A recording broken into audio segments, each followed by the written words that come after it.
오늘 주시는 하나님의 말씀입니다. 구약성경 창세기 18장에서 함께 말씀 보시겠습니다.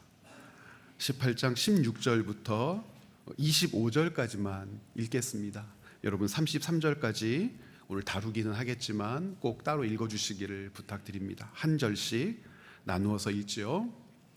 그 사람들이 거기서 일어나서 소돔으로 향하고 아브라함은 그들을 전송하러 함께 나가니라.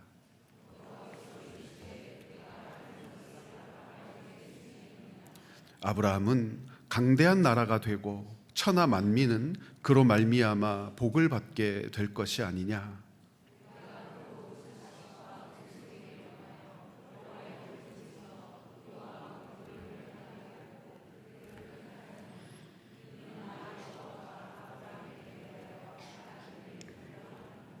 여호와께서 또 이르시되 소돔과 고모라에 대한 부르짖음이 크고 그 죄악이 심히 무거우니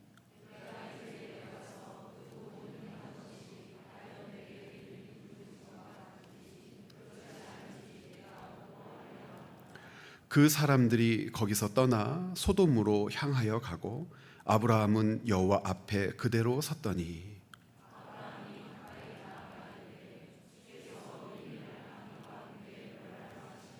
함께 읽겠습니다. 그 성 중에 의인 50명이 있을지라도 주께서 그곳을 멸하시고 그 50의인을 위하여 용서하지 아니하시리이까? 주께서 이같이 하사 의인을 악인과 함께 죽이심은 부당하오며 의인과 악인을 같이 하심도 부당하니이다. 세상을 심판하시는 이가 정의를 행하실 것이 아니니까? 아멘. 여러분 창세기 18장의 이 내용, 특별히 하나님을 향한 아브라함의 도발, 어떤 도발이 있었어요? 하나님, 의인과 악인을 함께 죽이심이 옳습니까? 라고 하는 이 도발.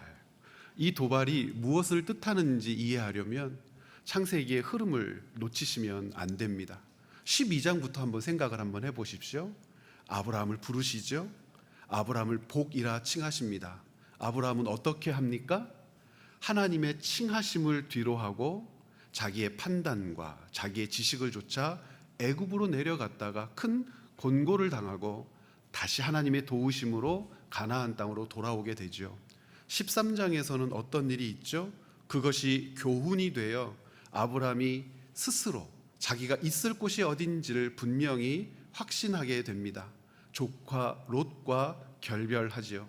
좋은 곳을 먼저 선점하려는 욕심도 내려놓고 힘으로 제지하면서 자기 것을 붙들려는 그런 마음도 내려놓고 롯에게 모든 것을 양보하고 롯은 아브라함을 떠나 눈에 보기 좋은 곳, 더 많은 소유를 일으킬 수 있는 곳으로 떨어져 나갑니다. 그리고 14장에서는 어떤 일이 다시 벌어지지요? 그랬던 조카 롯이 포로가 됐다는 소식을 접합니다.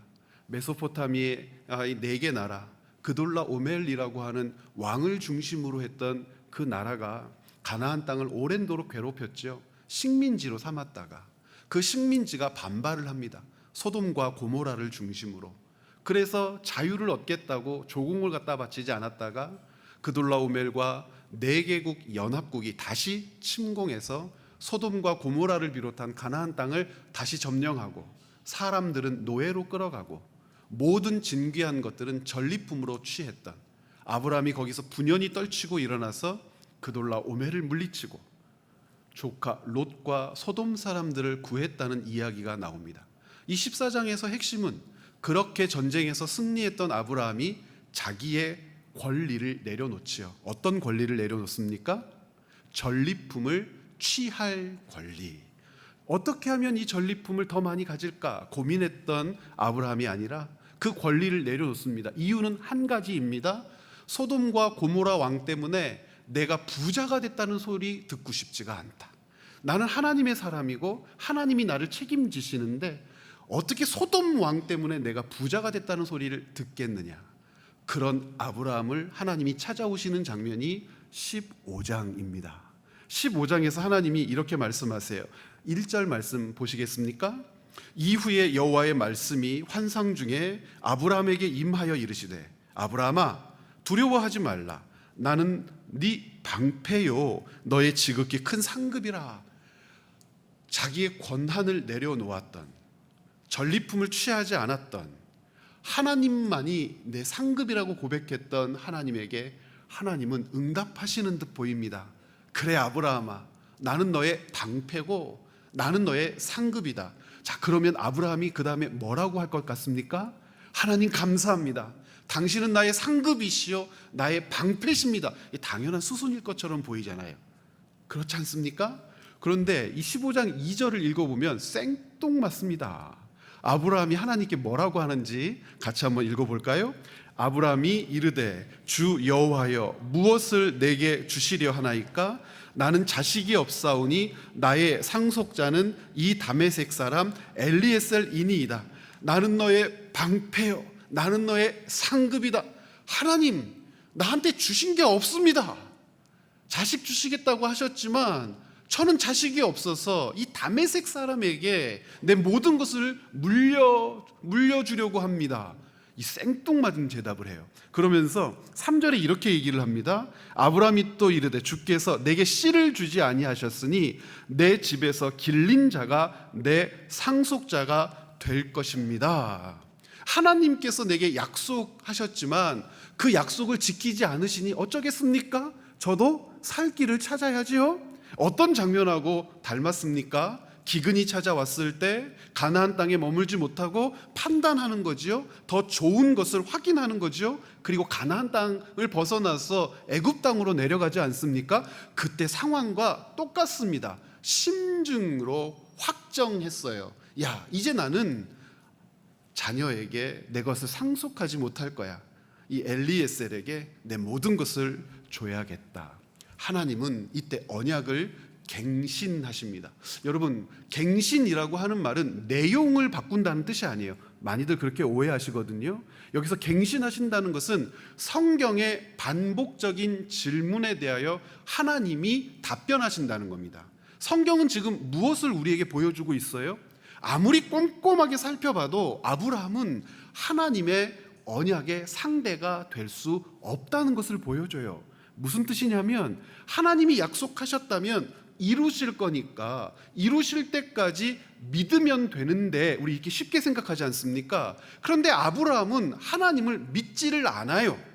하나님이 주신 약속을 온전히 붙들지를 않아요. 성경은 질문하는 거예요. 아브라함은 하나님의 언약의 상대가 될 수 없어. 언약, 약속을 맺는다는 것은 반드시 상대가 있어야 되지 않습니까? 그 상대가 그 내용에 충실해야죠, 성실해야죠, 신실해야죠. 그래야 약속은 성립되는 건데 아브라함은 그렇게 하지 않아요. 약속의 땅을 떠나려고도 하고 하나님께서 자손을 주시겠다고 말씀하셨지만 자기 생각의 계획에 늦어지자 다른 존재를 자기의 후사로 지목하더라는 거예요. 그러므로 성경은 말해요. 아브라함은 자격이 없습니다. 하나님이 갱신하시는 거예요. 무엇을 인정해 주시는 거냐면 자격이 없다고. 아니, 아브라함은 내 언약의 상대야. 아브라함은 언약의 대상이야. 나는 아브라함과 언약했고 이 언약의 상대로서 아브라함의 효력은 아직 유효해. 이것이 언약의 갱신인데 그 갱신의 내용으로 15장에서는 특별한 일을 하십니다. 하나님이 방패가 되고 상급이 되어주겠다고 하시니까 하나님께 제사를 올려드리려고 하는데 하나님이 뭐라고 그러세요? 제물을 둘로 쪼개는 것이죠. 왜 쪼개라고 하셨냐면 언약을 갱신하기 위해서 아브라함이 언약의 상대로서 그 자격을 상실하지 않았다는 것을 가르쳐 주기 위해서 언약을 갱신하신단 말이에요. 이 부분은 우리가 여러 번 살펴보아서 알아요. 고대 시대의 약속 체결 방식 아닙니까? 중요한 약속이 있어요. 어떤 것들을 중요하다고 할 수 있을까요? 영토 분쟁이 서로 마무리될 때, 전쟁을 마무리하겠다고 할 때, 아주 중요한 것을 주고받을 때, 그것을 주고받았음을 확정할 때, 혹은 반드시 주겠다고 할 때 언약, 약속을 체결하게 되는데 이 중요한 약속에서는 족장과 족장이 그 족장원들 앞에서 언약을 체결한단 말이죠. 소 같은 것을 쪼개는 거예요. 반을 쪼개가지고 양쪽으로 벌려놔요. 그 가운데는 피가 흥건하겠죠. 소를 쪼갤 만큼 중요한 약속이 아닐 때는 양을 쪼갤 수도 있겠죠. 그 가운데 피가 흥건하겠죠. 그리고 언약의 당사자인 두 사람이 그 쪼갠 고기 사이를 걸어가는 것으로 약속이 체결되는 겁니다. 이게 왜 약속이 체결되는 걸까요? 사람들이 다 보고 있는 거예요. 너나 나나 서로 한 약속을 지키지 않으면 어떻게 될 거야? 이 소처럼 쪼개짐을 당하는 거야.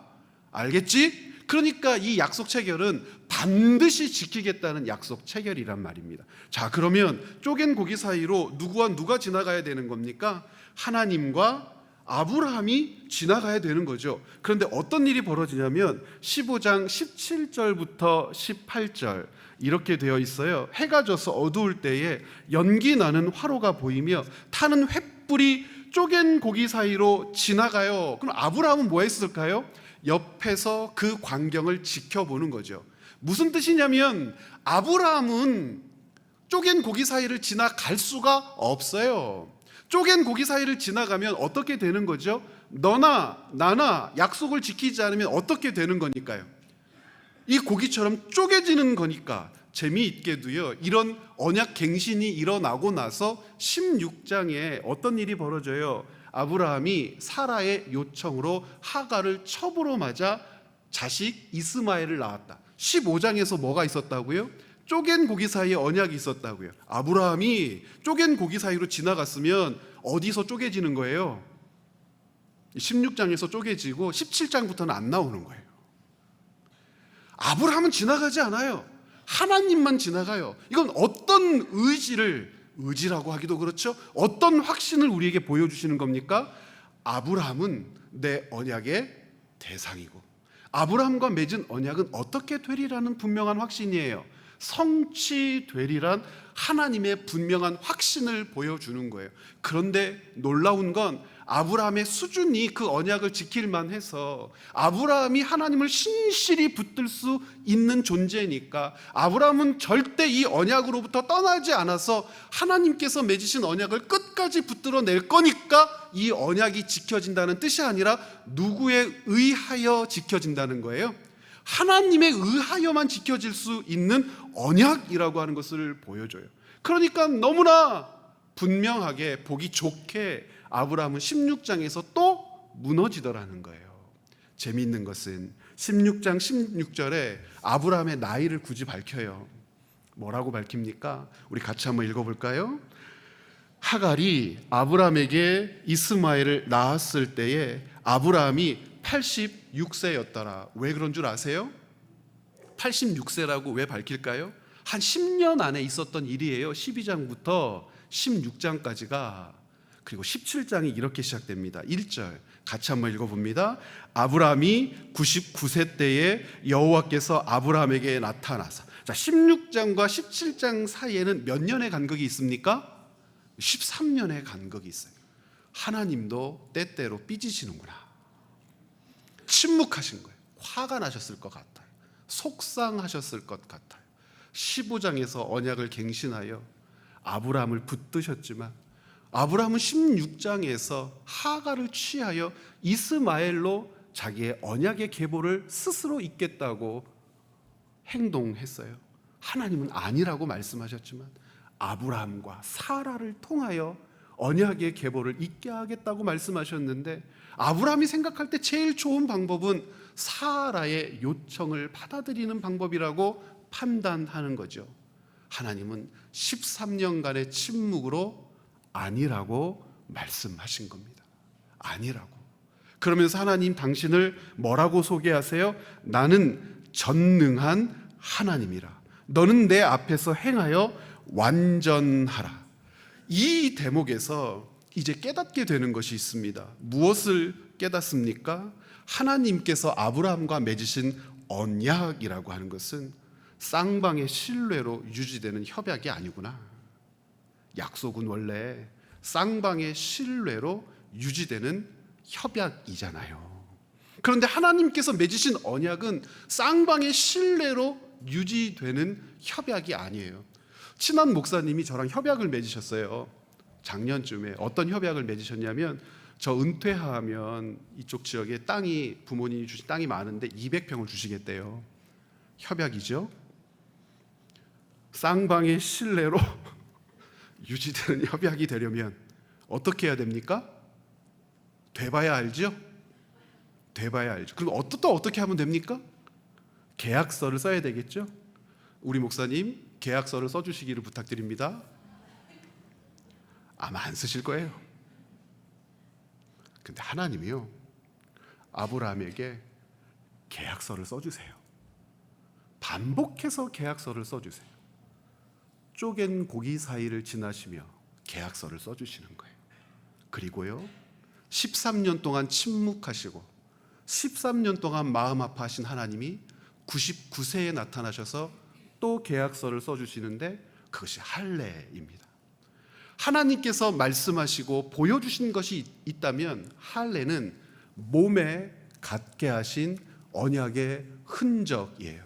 아브라함과 그 자손들이 할례, 언약의 흔적을 갖게 하심으로 하나님께서 반드시 그 약속을 이루어 가시고야 마시라는 사실을 아브라함으로 보고 깨닫게 하십니다. 아브라함을 언약 안으로 돌이키시는 계약서죠. 아브라함은 이미 여러 번 언약의 상대로서의 자격을 상실했어요. 신뢰를 무너뜨렸거든요. 쌍방이 신뢰하여 존속해야 될 것이 계약이라면 하나님께서 주신 아브라함에게 주신 그 언약은 쌍방의 신뢰로는 절대 유지되지 않는다는 것을 반복해서 보여주셔요. 그럼에도 불구하고 하나님은 언약을 갱신하셔서 계약서를 쓰십니다. 반드시 지키겠다고 계약서를 쓰십니다. 쪼갠 고기 사이를 지나가시며 이 약속이 지켜지지 않으면 아브라함아 내가 쪼개질 거야 라고 말씀하십니다. 이것은 창세기 9장에서 레인보우의 언약과 닮았어요. 활이 하늘을 향하여 있고 그 살이 하늘을 향하여 매겨져서 하나님이 약속을 지키지 않으면 그 살이 하나님을 관통하게 될 거라고 말씀하시는 장면과 동일하단 말입니다. 아브라함은 아무리 봐도 이렇게 보고 저렇게 보아도 언약의 당사자가 될 수 없어요. 그럼에도 불구하고 하나님은 아브라함을 찾아오십니다. 우리는 그래서 17장까지 하나님의 오심을 두 가지로 확인할 수 있어요. 그 언약을 붙들러 오시는구나. 두 번째요, 하나님이 그 언약 안으로 아브라함을 회복시키려고 오시는구나. 돌이켜 살게 하려고 오시는구나.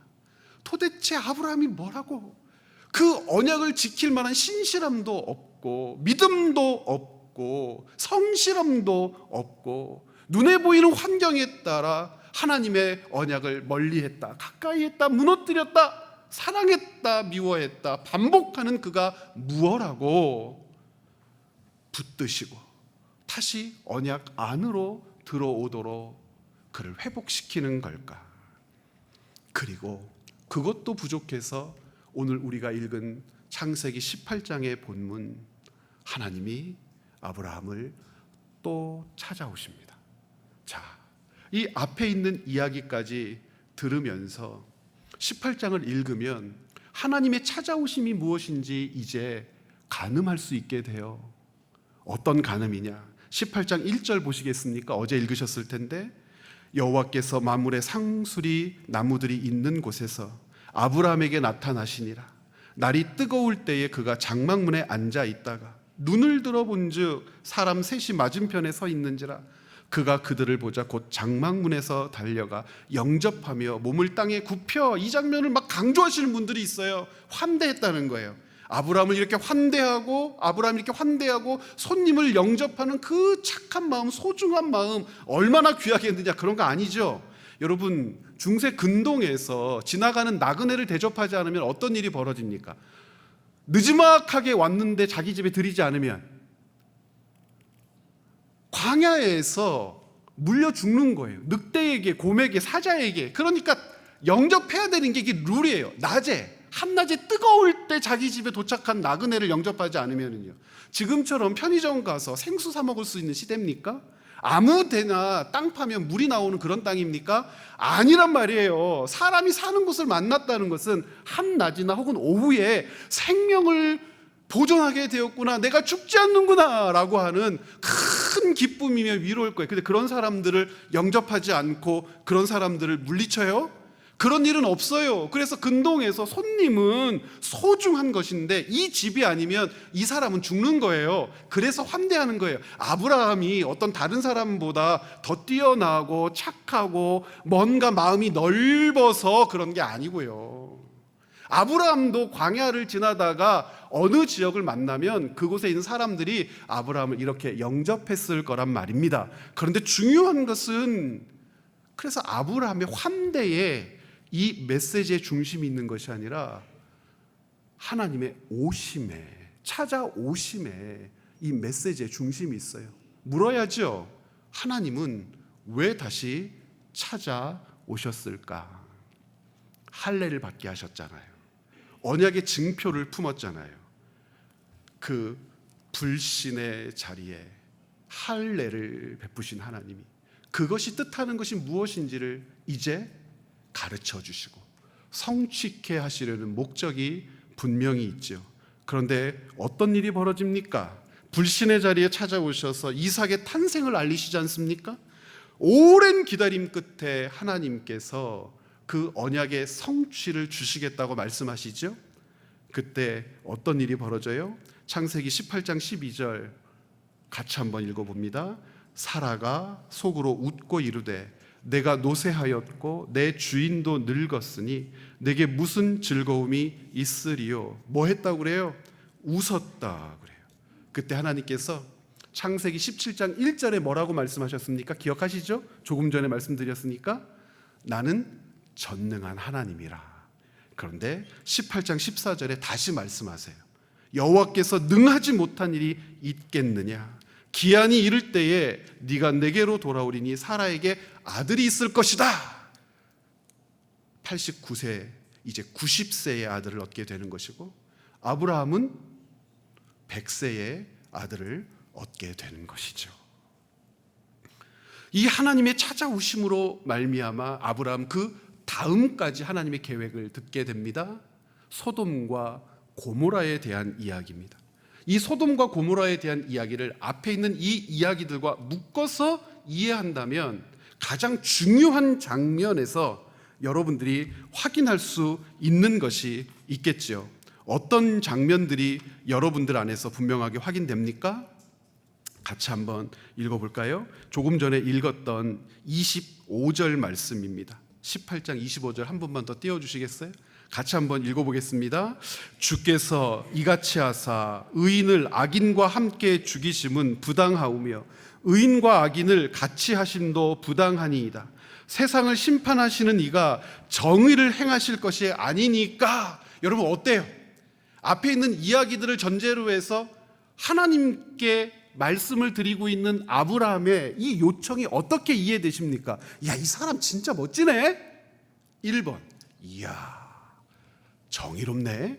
2번, 3번, 뭐 이런 놈이 다 있어. 저는 이 3번으로 자꾸 읽혀요. 정의롭게 보이지도 않고요, 신실하게 보이지도 않아요. 정의롭지도 않고요, 신실하지도 않아요. 그 이야기는 앞으로도 계속될 거예요. 20장 가면 한 번 더 사라를 팔아먹거든요. 아브라함은 신실하고 정의롭지 않은데 이 신실하고 정의롭지 않은 자가 하나님께 대하여 뭐라고 얘기하냐면 의인과 악인을 함께 멸망시키는 것은 부당합니다 라고 얘기해요. 그러면서 제시하는 것이 뭡니까? 조건을 제시합니다. 자기의 확신을 이야기합니다. 어떤 확신을 이야기해요? 소돔과 고모라 땅에는 몇 명의 의인이 있을 거라는 확신이에요? 50명의 의인이 있을 거라는 확신이에요. 그때 하나님이 뭐라고 그러십니까? 50명의 의인이 있으면 멸망하지 않겠다. 아닌가 보네? 그 숫자를 훅 줄이죠. 5명이나 뺍니다. 45명이 있으면 안 멸망하시겠죠? 45명이 있다는 확신이에요. 어떤 일이 벌어집니까? 하나님께서 그렇게 하시겠다고 해요. 아니네? 또 줄입니다. 40명, 또 줄입니다. 30명. 또 줄입니다. 20명. 또 줄여요. 10명. 아브라함의 확신은 어디서 멈춰요? 숫자 10에서 멈춥니다. 아브라함이 가지고 있었던 확신, 하나님에 대한 확신이 진짜 하나님에 대한 신뢰인지 여기서 곱씹어봐야 되는 이유가 여기에 있어요. 어떤 확신으로 하나님께 다가가요? 겉모양은 의인과 악인을 하나님은 함께 멸망시키지 않을 거야 라고 하는 확신이요. 그런데 그 확신의 근거에는 우리에게 의인이 있다라고 하는 확신이에요. 아브라함이 생각하는 의인은 뭘까요? 아브라함이 생각하는 의인의 확신됨이 무엇이길래 하나님께 이렇게 나아갈까요? 그것이 어떤 기준을 가지고 있는지는 모르겠지만 하나님께서 보실 때에 아브라함의 확신의 의로움이라고 하는 것은 소돔 땅을 멸망하지 않을 만한 의로움이 아닌 것이 분명해요. 여러분, 로마서 1장 17절 말씀에 보면 복음에는 능력이 있다고 그랬어요. 어떤 능력이냐면 복음에는 의가 나타나서 믿음에서 믿음에 이르게 하나니, 이 믿음에서 믿음에 이르게 하면 어떤 일이 벌어지느냐? 오직 의인은 믿음으로 말미암아 살아야 하기 때문에 복음의 의가 나타나서 복음에 나타난 그 의가 사람을 믿음에서 믿음으로 이르게 한다는, 그럼 나타난 그 의가 무엇이길래 오직 의인은 믿음으로 말미암아 산다고 했을까? 이 의에 대해서, 특별히 소돔과 고모라 땅에 대해서 베드로 후서 2장 7절에 보면 베드로가요 롯의 의로움을 이야기해요. 그가 소돔과 고모라에서 멸망하지 않은 이유는 롯이 의롭기 때문이다. 롯의 의로움으로 말미암아 그가 구원을 얻었다라고 얘기해요. 그러면 이 롯의 의로움이라고 하는 것이 구원을 가능하게 했다면 도대체 이 의로움이라고 하는 것은 뭘까요? 도덕적인 선입니까? 남들보다 뛰어난 정직한 태도입니까? 그들이 가지고 있는 착한 행실입니까? 여러분, 그런 것들이 롯을 구한 기준입니까? 어떤 사람은 이야기해요. 친족 찬스, 친족 찬스. 누구의 조카였기 때문에? 아브라함의 조카였기 때문에 구원을 받았다라고도 얘기해요. 그런데 여기서 말하는 의는 그런 의가 아니죠. 아브라함이 말하는 하나님께 요청하면서 도발했던 50명, 45명, 40명, 30명, 20명, 10명, 그것도 없어서 멸망하는 소돔과 고모라라고 하는 것은 사람이 가지고 있는 착한 행실이나 도덕적인 순수함이나 그들이 펼쳐낼 수 있는 자랑할 만한 어떤 의로움이 아니라는 겁니다. 하나님께서 그 땅을 구원해 내시고 하나님께서 롯을 구원해 내셨다고 베드로가 그 후서 2장 7절에서 말하는 의로움은 그런 의로움이 아니란 말입니다. 바울이 깨달은 것이 바로 그것이에요. 여기서 말하는 의는 같이 한번 해보실까요? 칭의. 칭의가 뭐죠? 의롭다고 칭해 주셨기 때문이라는 거예요. 의로움을 가지고 있기 때문에 의로운 존재가 될 수 있다는 뜻이 아니라 의롭지 않아요. 약속을 지키지 않아요. 하나님을 신실하게 좇지도 않아요. 하나님의 뜻을 기다리면서 자기의 삶을 진실하게 펼쳐내지도 않아요. 그런 그에게 약속하셨어요. 어떤 약속을 주셨어요? 의롭게 하시겠다는 약속을 주셨어요. 우리는 그것을 칭의라 그래요. 그래서 복음에는 한 의가 나타나나니 라고 이야기를 하는데, 칭의, 그러면 칭의는 계약을 얘기하는 거잖아요. 약속을 얘기하는 거잖아요. 그 약속이 확정적인 것이 되려면 뭐를 써야 되는 거예요? 계약서를 써야 되는 거죠. 어떤 계약서가 있었어요? 하나님께서 쪼갠 고기 사이로 지나가셨다니까요. 아브라함에게는 할례라고 하는 징표를 주셨다니까요. 그리고 그 칭의가 의롭게 하시겠다는 하나님의 약속이 온전하게 성취되는 것을 결국 예수 그리스도를 통하여 이 땅이 보게 하셨단 말입니다. 여기서 그래서 성경에서 아브라함이 이야기하는 50명에서 10명, 어떤 사람이 그래요. 10명은 아니어도 롯 한 사람이 있었나 보다.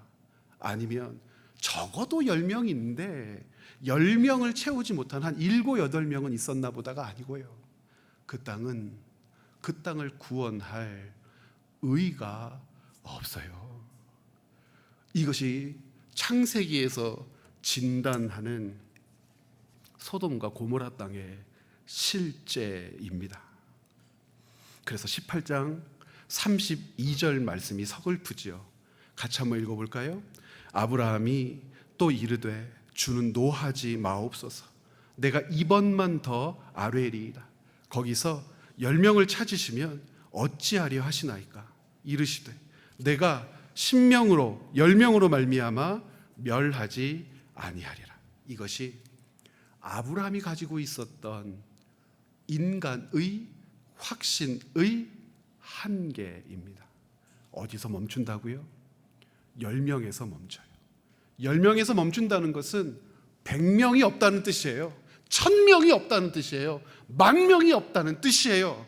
인간이 만들어낼 수 있는 의가 없다는 뜻이지 50명이 없다는 뜻이 아니란 말이에요. 반면 하나님의 확신은 뭘까요? 아브라함의 확신은 조건이었어요. 자신들이 생각하고 판단하는 의의 조건, 그리고 거기에 만족할 만한 숫자 50, 거기에서부터 10까지. 반면 하나님의 확신은요, 무지개, 그리고요 쪼갠 고기. 창세기 19장 29절에 그래서 이렇게 말씀하세요. 하나님이 그 지역의 성을 멸하실 때, 곧 롯이 거주하는 성을 엎으실 때에 하나님이 아브라함을 생각하사 롯을 그 엎으시는 중에서 내보내셨습니다. 롯이 구원받은 근거는 뭐라고요? 하나님이 아브라함을 생각하신 거라고요. 아브라함이 뭘 생각하신 걸까요? 생각이라고 하는 이 말은 기억이라고 하는 단어로 바꿔도 아무 문제가 없는 문장입니다. 하나님께서 아브라함을 기억하셨다. 당연히 아브라함과 맺은 언약을 기억하신 거죠. 롯이 구원받았다는 것은 그래서 롯 자신에게 있지 않아요. 하나님이 의롭다 칭하여 주지 않으시면 그는 생명을 보존할 수 있는 존재가 아니란 말입니다. 그러므로 롯의 구원을 윤리적인 보상, 친족 찬스 이런 것들로 이해하시면 절대 안 되겠죠. 그러면 생각하셨다, 아브라함을 기억하셨다라고 하는 말을 붙들면서 아브라함을 찾아오신 하나님을 우리는 어떻게 고백해내야 할까? 앞에 오심을 두 가지로 이해했어요. 붙드신다. 사람을 붙드실 뿐만 아니라 당신께서 사람과 맺은 그 언약을 붙들어내신다. 두 번째는요, 돌이키신다. 떨어져 나가려고 하고 멀리 하려고 하고 버리려고 하고 외면하려고 했던 그 사람을 돌이켜서 언약 안에 머물게 하신다. 세 번째는요, 그리고 그로 하나님을 확신하게 하신다. 확신이라고 하는 이 개념, 수요 예배에 참여하신 분들은 이제 이해가 되시죠? 확신이라고 하는 말은, 우리가 하나님을 확신한다라고 하는 것은 우리가 가진 지식으로, 경험으로 하나님이 이렇게 해주실 거야 확신한다는 뜻이 아니고, 하나님이 당신의 말씀에 확신하시며 당신의 언약에 확신하셔서 그것을 성취하실 거라고 말씀하신 것에 대한 신뢰가 하나님에 대한 확신이에요. 그러면 확신 안에 머물게 하신다는 뜻은 이제 소돔과 고모라 땅을 통하여서 분명하게 드러나요. 하나님이 아브라함을 생각하셨다. 아브라함을 기억하셨다. 그와 맺은 언약을 잊지 않으셨다. 결국 그것은 이것을 얘기해요. 주보를 보셔도 괜찮고 화면을 좀 보셔도 괜찮을 것 같아요. 창세기 19장에서 29절에서 생각했다, 기억했다는 말은 그래서 회상이 아니에요. 이것은 언약에 대한 하나님의 기억입니다.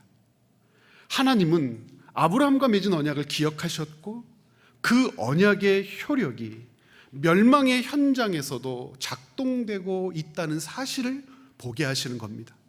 롯의 구원은 개인 구원의 예외 사례가 아니에요. 친족 찬스.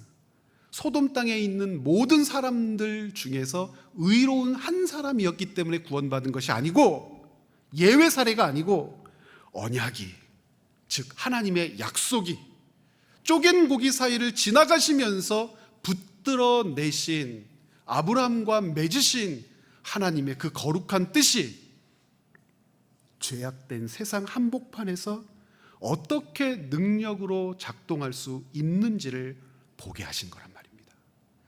롯은 그래서 특별한 어떤 한 사람이 아니라 우리예요.